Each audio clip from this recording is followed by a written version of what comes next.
Sisi yang lain teman-teman sekalian, semua nabi-nabi yang diutus sebelum Nabi Muhammad SAW, jumlahnya, semua nabi itu jumlahnya 124 ribu. Di antaranya ada 313 rasul. 124 ribu nabi, di antaranya 313 rasul. Apa bedanya nabi sama rasul? Nabi itu seseorang yang Allah utus hanya menyampaikan kepada kaumnya apa yang disampaikan oleh nabi dan rasul sebelumnya. Tidak bawa syariat baru. Seperti Yusuf alaihissalam. Yusuf itu bukan rasul. Beliau datang hanya menyampaikan kaumnya apa yang disampaikan oleh ayahnya Yakub. Tidak ada syariat baru. Ingat ya yang diajarin ayah saya Yakub ya. Syariatnya begini, syariatnya begini, syariatnya begini. Ini halalnya, ini haramnya. Kalau rasul, seseorang yang Allah utus membawa syariat baru. Menghapus syariat sebelumnya. Musa misalnya alaihissalam, rasul. Isa, rasul. Muhammad, rasul alaihissalam. Cuma bedanya, nabi-nabi dan rasul sebelum Nabi Muhammad SAW itu diutus khusus untuk kaumnya saja.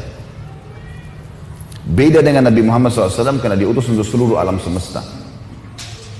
Jadi sebelum Nabi Muhammad SAW teman-teman sekalian, para nabi dan rasul bisa hidup sezaman tapi beda lokasi. Dan setiap kaum di lokasi tertentu yang sudah ada nabinya, udah cukup imani itu saja. Maksudnya jalankan syariat itu. Contoh misal, Nabi Musa alaihissalam itu sezaman dengan Nabi Shu'aib. Shu'aib mertuanya beliau di negeri Madian. Lokasi dakwahnya Nabi Shu'aib, Madian. Lokasi dakwahnya Nabi Musa, Afrika, Mesir. Masing-masing di lokasi dakwahnya. Nabi Musa sezaman juga, di zaman yang sama ada Nabi Khidir di wilayah Asianya Turki. Orang-orang di wilayah Turki ini cukup imani Nabi Khidir. Maksudnya menjalankan syariat Nabi Khidir. Yang di Afrika syariat Nabi Musa, yang di Madian syariat Nabi Shu'aib. Tapi harus yakin, oh di sana ada Musa, oh di sana ada Shu'aib, oh di sana ada Khidir. Nggak boleh dipungkirin. Harus diakui semua. Nabi Isa sezaman dengan sepupunya sendiri, Nabi Yahya. Ada pamannya, Nabi Zakaria. Sezaman semua ini. Gitu kan. Nabi Ayub, Nabi Yunus, Nabi Dzulkifl. Nabi-nabi ini banyak yang sezaman. Tapi lokasi dakwanya berbeda-beda. Karena memang sebelum Nabi Muhammad SAW, itu semua di lokasi masing-masing. Tapi tidak perlu misalnya orang Bali datang ke Jakarta. Udah di sana ada nabi, sini ada nabi. Ini contoh saja. Jadi lokasi dakwanya masing-masing. Tapi harus yakin, oh nabi yang di sana benar.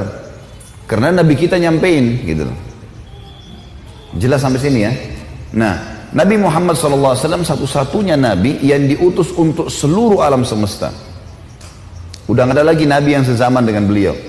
Makanya beliau mengatakan dalam sebuah hadis, sesungguhnya nabi-nabi dan rasul sebelumku diutus khusus untuk kaumnya, maka mereka bisa sezaman, dan aku diutus untuk seluruh alam semesta.